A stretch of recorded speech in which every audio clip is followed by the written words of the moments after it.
এডিআৰিৰ পৰীক্ষাও খুব সুন্দৰ কৰি পাৰ হৈ গ'ল। তৃতীয় বৰ্গৰ চাকৰিৰ পৰীক্ষা সমাপন হ'ল। আজিৰ পৰা পুলিচৰ ৰিক্ৰুটমেণ্টটো আৰম্ভ হ'ল।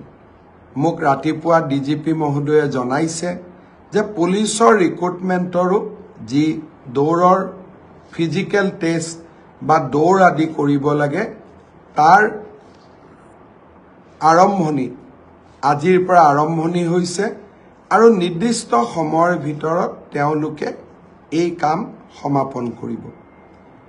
আৰক্ষী তৃতীয় বৰ্গৰ পৰীক্ষা শেষ হ'ল।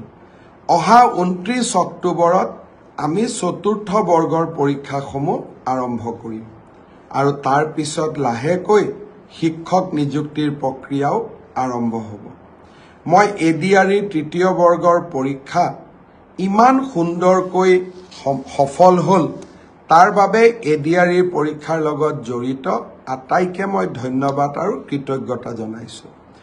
প্ৰথমটো পৰীক্ষাৰ এনসাৰ কিউ আহিলে প্ৰায় 80,000 ল'ৰা ছোৱালীয়ে OMR চিটটো সেৱাক আবেদন কৰি সংগ্ৰহ কৰিলে।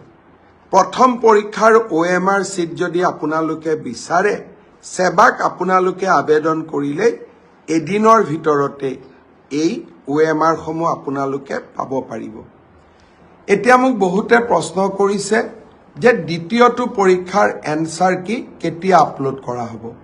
মই সেৱাক ইতিমধ্যে কৈছো যে দুৰ্গা পূজাৰ আগতে শেহতীয়াকৈ হৈ যোৱা দুইটা পৰীক্ষাৰে যাতে এনসাৰ কি আমি আপলোড কৰি দিওঁ আৰু লাহে কৰি শেহতীয়াকৈ হৈ যোৱা দুইটা পৰীক্ষাৰে OMR চিটসমূহ যাতে পাব পৰাৰ ব্যৱস্থা আমি কৰি দিওঁ। স্বচ্ছতাক লৈ আমি গোটেই ব্যৱস্থাটো এটা নতুন দিগন্তলৈ লৈ গ'লো।